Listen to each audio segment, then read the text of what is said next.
Provincialisation যিখন act আছে 2017 সেই অনুসৰি আকৌ প্ৰভিঞ্চিয়েলাইজেশ্যনৰ কাৰণে কেবিনেট ছাব কমিটি এখন বনাই দিয়া হৈছে। মুখ্যমন্ত্ৰী ডাঙৰীয়া এখন কেবিনেট ছাব কমিটি বনাই দিছে। মোৰ প্ৰশ্নটো হ'ল যে 2006 চনৰ যিসকল যিবিলাক স্কুল আছে সেই স্কুলবিলাকৰ ক্ষেত্ৰত মানে মুখ্যমন্ত্ৰী ডাঙৰীয়াই কৈছিলে, আমি ৰাজহুৱাকৈও কোৱা শুনিছোঁ প্ৰেছতো আৰু লগতে সংস্থাকো কৈছিলে যে 2006 চনৰ আগৰ মাটিৰ যদি নথিপত্ৰ আছে, সেৱাৰ লগত যোগাযোগৰ যদি কিবা নথিপত্ৰ আছে, কাউন্সিলৰ লগত যোগাযোগৰ যদি কিবা নথিপত্ৰ আছে, ইউনিভাৰ্চিটিৰ লগত ফিজ দিয়া নিদিয়াৰ কিবা যদি লেনদেন আছে, তেনেকুৱা ডকুমেণ্ট ধৰি দায়িত্ব থকা বা চলি থকা শিক্ষানুষ্ঠানসমূহ পদবিলাক প্ৰাদেশিকীকৰণ কৰা হ'ব। কিন্তু কেবিনেট ছাব কমিটিয়ে এতিয়ালৈকে সেই বিদ্যালয়বিলাকৰ যিটো ইউনিয়ন আছে শিক্ষকবিলাকৰ, তেওঁলোকক মাতি লৈ কথাটো আলোচনা কৰা নাই। গতিকে ইউনিয়নবিলাকৰ মাজত সাংঘাতিক ধৰণৰ এতিয়াও আন্দোলন চলি আছে বা তেওঁলোকে প্ৰতিবাদ সাব্যস্ত কৰি আছে বিভিন্ন সময়ত। গতিকে মুখ্যমন্ত্ৰীৰ কথা অনুসৰি এই ধৰণে 2006 চনৰ যিবিলাক আগৰ যিবিলাক মাটিৰ ডকুমেণ্টকে ধৰি এই ডকুমেণ্টবিলাকক লৈ প্ৰাদেশিকীকৰণৰ ব্যৱস্থা কৰা হ'বনে? এক নম্বৰ। নিযুক্তিৰ ক্ষেত্ৰত একেলগতে আছে। নিযুক্তিৰ ক্ষেত্ৰত আগতে 10 বছৰ আছিলে, এতিয়া 6 বছৰ এক্সপিৰিয়েঞ্চৰ ব্যৱস্থাটো ল'বৰ কাৰণে ইউনিয়নবিলাকে সদায় কৈ আছিলে, সেইটো মানি ল'বনে?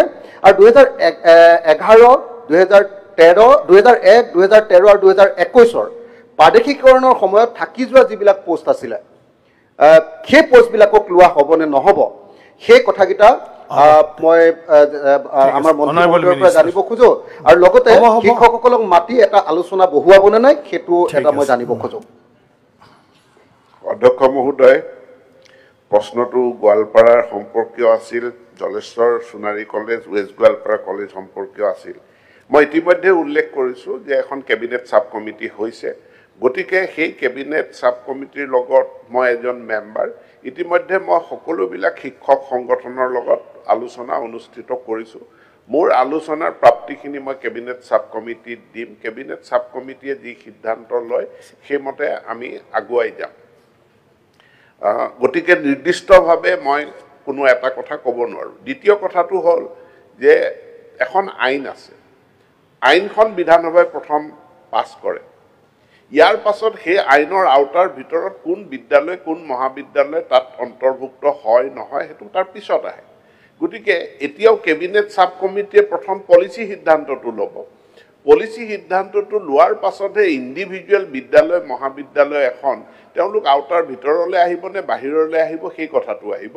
গতিকে এতিয়া ব্যক্তিগতভাৱে এখন বিদ্যালয় বা মহাবিদ্যালয় সম্পৰ্কে মন্তব্য কৰাটো আমাৰ কাৰণে সম্ভৱপৰ কথা নহয়।